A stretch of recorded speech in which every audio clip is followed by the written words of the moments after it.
Okay, well, this is my mess, part of it anyway. I have to do this a little bit at a time. I'm in pretty good health, but I am 76, so I can't hold up to do things like I used to, and my space is so limited, and what I want to do is so much.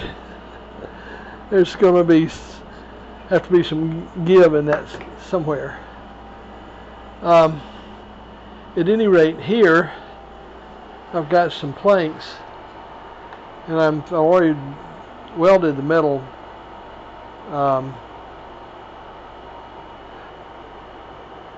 frame, if you will, to make a second shelf here where I have all the clamps.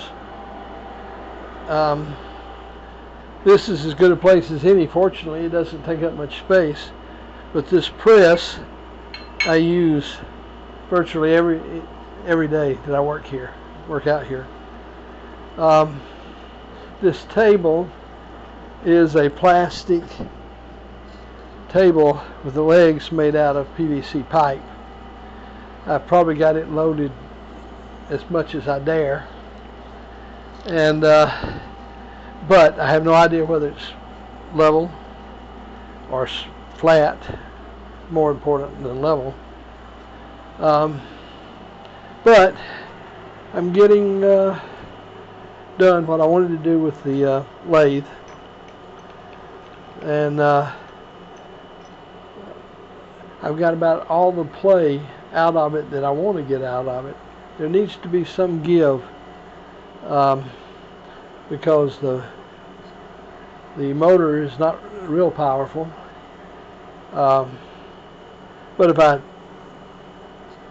am not overly ambitious with the depth of the cuts, now that I understand the fact that I have to position this tool just slightly below center of the stock, it's doing much better.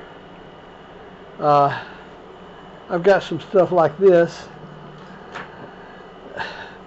and I don't know that I'll ever use it. It's going to be a curiosity piece because nothing I do is really that precision. I don't know why I bought that really, but maybe I'll get some use out of it.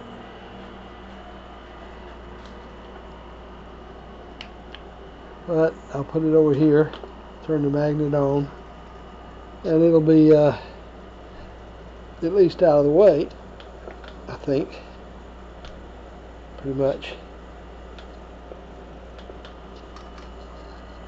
And I've got tools scattered everywhere, and I'm trying to come up with an idea that won't be too expensive. I've got these plastic trays that I bought from Amazon.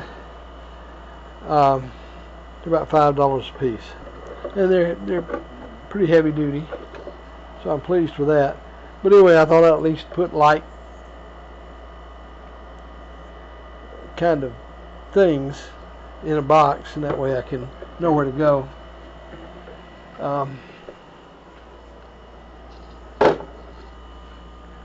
I've got these old metal shelves that I made when I was doing stuff big, large scale stuff, and I've used this power drill one time since I got it, but I will eventually use that more. But I've been lately, aside from trying to get used to the lathe and understanding it and getting better at that, I'm still moving stuff around, and so I've still got tons and tons and tons of stuff to move around, and there's always chores to do.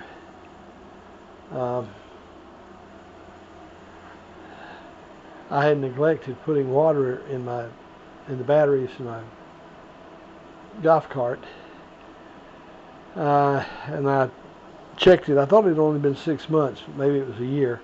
And down here in Central Florida heat, the fluid evaporates pretty quick. So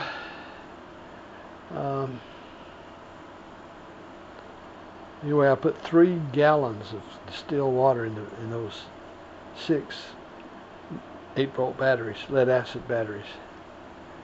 I had fully charged it up before I did that, but the water level was lower than the top of the plates, which is a bad thing to let it get that far. I hope I haven't damaged the batteries permanently. But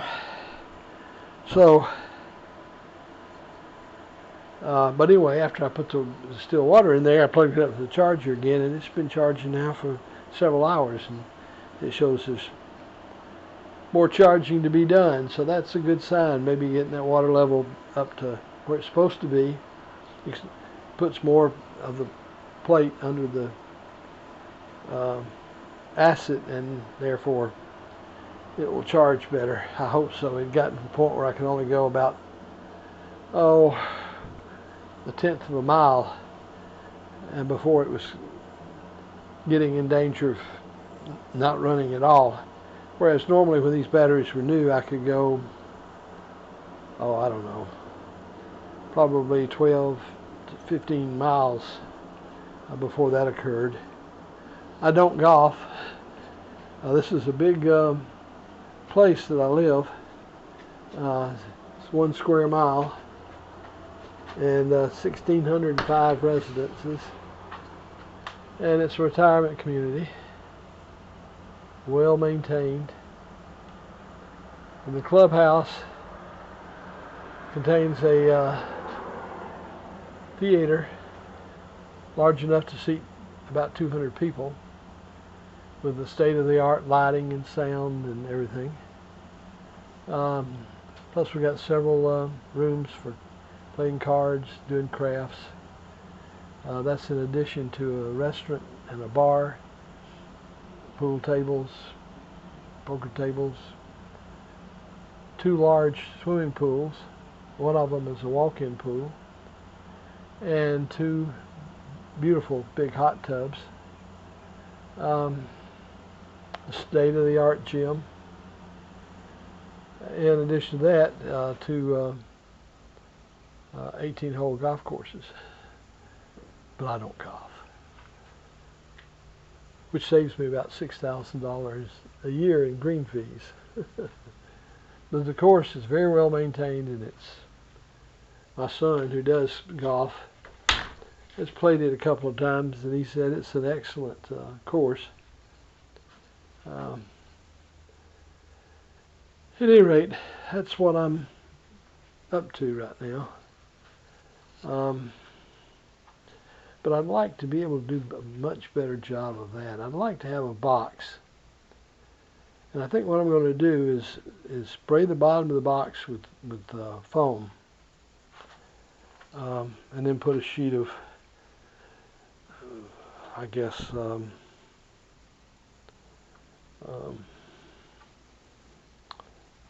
aluminum foil or wax paper or something. And then I'm going to use this foam.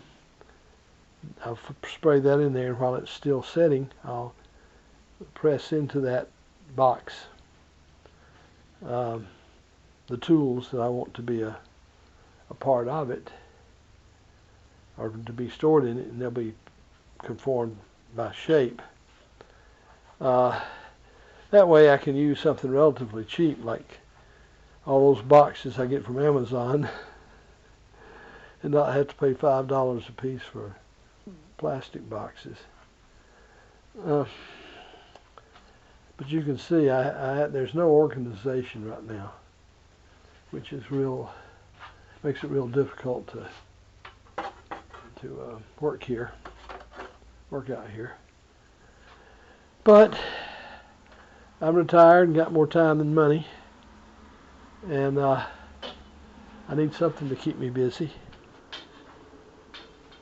it's important for me to stay active because I am diabetic, and if I can stay active, it's not hard to keep my blood sugar in check. And I don't like a gym because it's just too redundant, boring. And my hips are getting to the point where if I walk more than a mile, I got real serious problems. So pain, pain, pain. Thank goodness Florida is a medical marijuana state, because that's what gets me through on my pain. I have, because I'm diabetic and have been for years and years, I've got neuropathy, which causes severe leg and foot pain. And the medicine that the VA has put me on, which is not a narcotic, but it used to do the job, but now on bad days it just doesn't get it done. And I'd never used marijuana in my whole life, and I'm 76. But in January I broke down and got my medical marijuana card. Thought I would try it. The bad thing in Florida, that's $175 in fees and doctor appointment, etc. And I get it that cheap because I'm a veteran. But at any rate, the first of that I took, oh man, particularly for seniors. Seniors ought to be able to buy that stuff anywhere because it's not addictive. As far as I know, it's not harmful. As for it being addictive, it's not. It could be habitual because you have two choices, pain or no pain. So having no pain sort of skews the results, I guess. Okay, well, I don't want to make this too terribly long. You may notice that on my shirt, I've got my poor man microphone. I had that already for taking notes, and I've had it for years, for taking notes in classes and meetings. But it'll record about 2 or 3 hours, and I just got to get it synced up to the video, and that may be the real challenge. So let me get into production. There's my green screen that gives me the background, and my mess here. Got plenty of computers. I've got if I have everything turned on, I've got about 10 terabytes of disk storage, which is plenty. I've got drives everywhere. There's a story behind that, but I won't get into that now. Okay, well, I'm going to knock this off now, and subscribe if you haven't already. I appreciate it. If you like a particular video, hit like, and ask questions in the comments, and have a good day.